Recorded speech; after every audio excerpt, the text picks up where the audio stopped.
again, my friends. We're so glad that you've gathered today to hear a story. This week's story is about Jesus' resurrection. You might remember that I'm Pastor Jonathan, and this is my lovely wife, Reverend Sarah, and we're here to tell you about it. And it's a particularly important story as we are here celebrating Easter this coming week.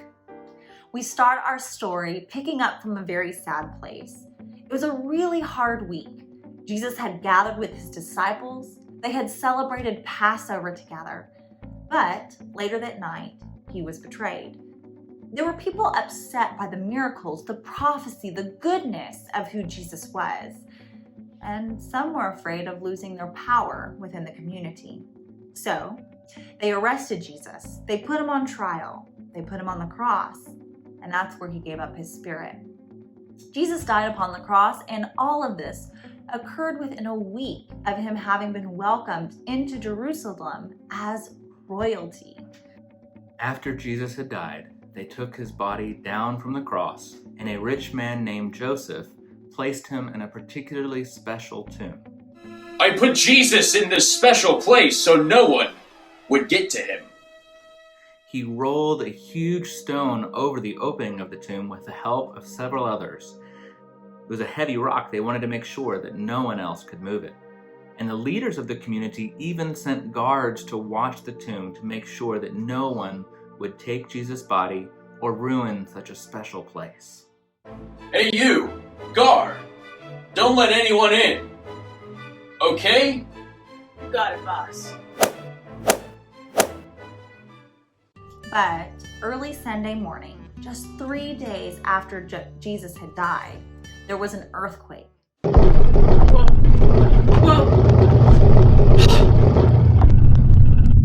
Is that an angel?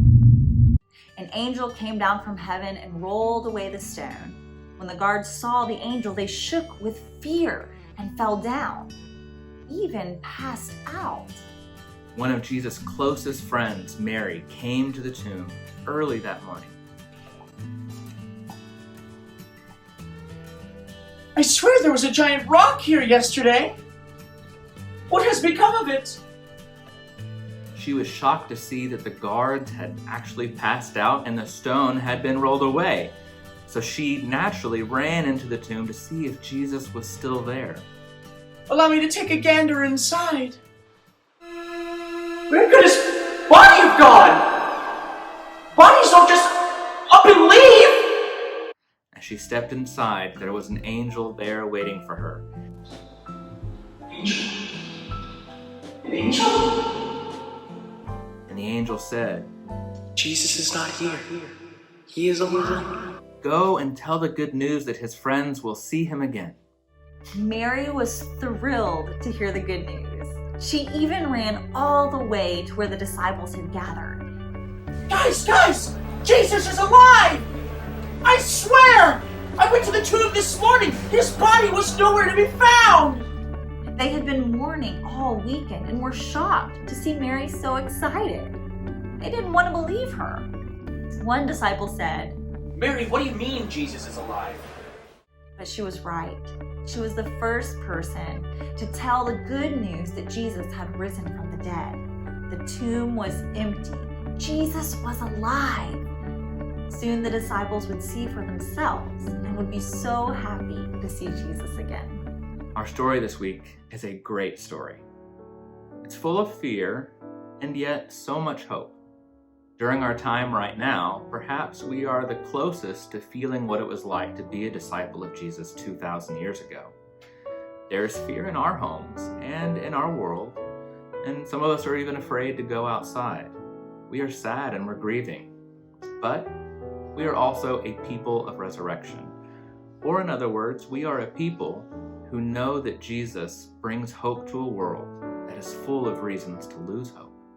We know that love always wins.